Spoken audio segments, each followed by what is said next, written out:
નમસ્કાર મિત્રો, ધોરણ 11 વિષય ગુજરાતી, ચેપ્ટર 7 વનમાં ચાંદલિયો ઉગ્યો. સંપૂર્ણ સ્વાધ્યાય સોલ્યુશન. એક વાક્યમાં પ્રશ્નો.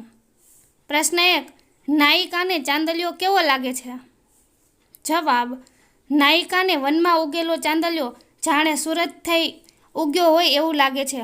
અર્થાત ઉગતો સૂરજ જાણે એને માટે આશાનું કિરણ લઈને આવ્યો હોય એવું લાગે છે. પ્રશ્ન 2, નાયક રોકાવાની શા માટે ના કહે છે?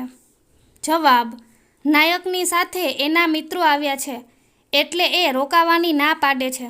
પ્રશ્ન 3, નાયક નહીં રોકાવા માટે નાયિકાને કયું કારણ આપે છે?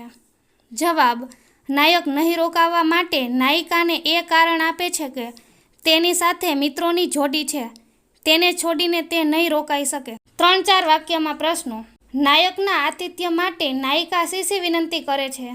જવાબ: નાયિકા નાયકના આતિથ્ય માટે અધીરી બની છે. નાયિકાએ પ્રિયતમના આતિથ્ય માટેની તમામ સામગ્રી તૈયાર રાખી છે.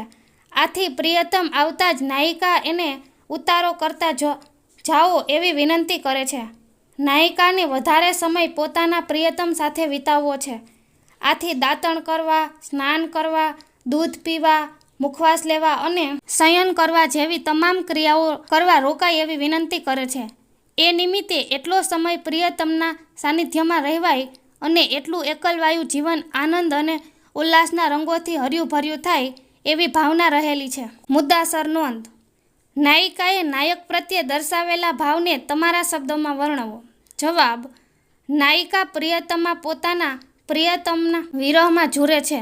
એકલતા અનુભવતી પ્રિયતમાના જીવનમાં ચાંદલિયો ઉગ્યો એટલે કે પ્રિયતમના આવવાથી એના હૃદયમાં ઉલ્લાસના ભાવ જાગ્યા. એને લાગ્યું કે એના સૂના જીવનમાં ચંદ્ર જાણે સૂરજ થઈને ઉગ્યો.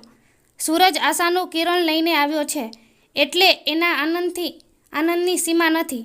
એ પ્રિયતમને આવેલા જોઈને એની આગતા સ્વાગતા કરવા તત્પર થઈ ગઈ છે.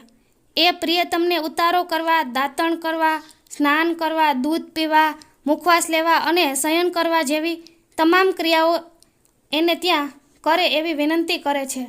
એ નિમિત્તે પ્રિયતમ રોકાય તો એના વિરહનું દુઃખ દૂર થાય અને એના એકલવાયા જીવનમાં મિલનના આનંદનો સંચાર થાય. આમ નાયિકા પ્રિયતમ પર ઓળઘોળ થઈ જાય છે.